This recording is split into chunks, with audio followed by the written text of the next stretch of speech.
Sveiki! Tegn grauduls mežs sirdī un makam, atraudzīgās koku sugas koksnei, vēja aizsargstādījumiem un bioloģiskai daudzveidībai. Šeit ir hibrīdās papeles dažādi kloni, katra rinda ir cits klons, un ļoti labi var redzēt atšķirības, kā vienādos salīdzināmos apstākļos koki aug. Dažas rindas ir tādas smukas, taisni koki ar taisniem galotnēm, kāds cita rinda ir, tas koks ir tāds nedaudz zaraināks, tāds kušķains, arī tas augums varbūt nav tik taisns, un tad kāds ir katram pielietojums. Tās rindas, kur aug tādi, pieņemsim, tādi taisni smuki koki, tos noteikti var izmantot, lai audzētu, pieņemsim, taras klučus, viņi aug tīri smuki taisni, un atkal tās rindas, tas klons, kas ir ar tādiem kušķainiem zariem, tas ir ļoti labs bioloģiskās daudzveidības koks.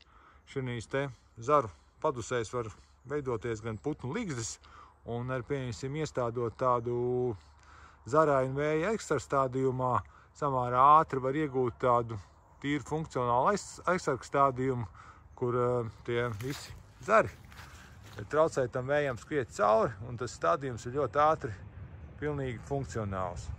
Tas ir hibrīdo papeļu veikums kaut kādās 11 vai 12 gados. Tie koki ir samērā lieli, no katra koka varētu iznākt vairāki taras kluči, un te var redzēt to klonu atšķirību, kad kādas rindas ir ļoti labi augušas, blakus ir tādas rindas, kur visi tie koki ir mazāki, un vēl kas būtu jāņem, jāaudzē tās hibrīdās papeles, tad kaut kādos gadījumos viņas ir jūtīgas pēc sauli, un var redzēt, kad pret dienvidiem vērstā puse kokiem ir ar saules apdegumiem, te, kur ir bijuši kādi mazāki koki blakus, nav bijusi liela ēna, te var redzēt, gan arī katram kokam ir kāds saules apdegums, un atkal, ja ieiet iekšā dziļāk, kur tie koki ir bišķiņi blīvāk, viņi tāpatās kaut kur te ir kā 2x2 metru laikam stādīts, viņi veido tīri labu tādu blīvu stādījumu, un tiem kokiem ir pilnīgi laba augšana. Iespējams, kad kaut kādā brīdī, kaut kādu 15 gadu vecumā būtu jāveic kāds krājas kopšana, izņemot laukā daļu no kokiem. Šis stādījums ir tāpat hibrīdā papele, kas ir stādīta citā stādīšanas attālumā. Attālums ar kokiem ir tie paši 2,5 metri, bet starp rindām ir stādīti ik pa 5 metriem. Un tad būtībā ir iegūts tas, kad jau apmēram 12 gadu vecumā ir iegūti koki ar ļoti labu stumbru, kvalitatīvs taras klucis. Tur varētu no tā, ja pie pamatni ir kaut kāda 20–25 cm tas caurmērs, tad kopā tur vismaz kaut kādi 3 vai 4 taras kluči sanāk no viena koka.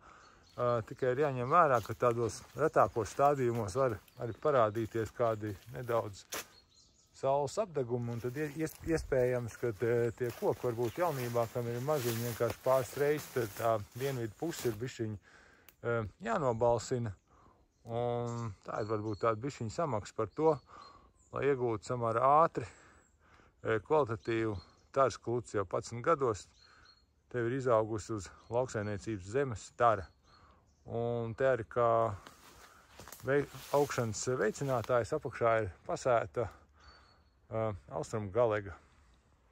Un te var redzēt, kas ir iespējams laba dabiska metode, kādā veidā atrisināt saules apdeguma problēmu, ir ļaut ieaugt pie koku strumpa kaut kādiem kārkliem, un iespējams varbūt pat, ka tas koks ir nedaudz ieaudzies kādā, iespraust tur arī blakus kārkla dzinumu, un tad tas aizsargās viņu pret saules apdegumu veidošanos.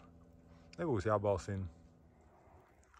Ierīkojot kaut kādu hibrīdo papeļu stādījumu, ļoti svarīgi būtu ņemt vērā, kad šie koki ir ļoti iekārojami meža zvēriem, un kādus pirmos apmēram 10 gadus viņus vajadzētu turēt iežogojumā, lai viņus nenograuž. Vajadzīgs apmēram kāds 2-metrīgs žogs. Tas bija Agnes Grauduls meža sirdī un makām ar stāstījumu par kokiem uz lauksaimniecības zemes, kā samērā ātri var izaudzēt tarskluci vai papīrmalku.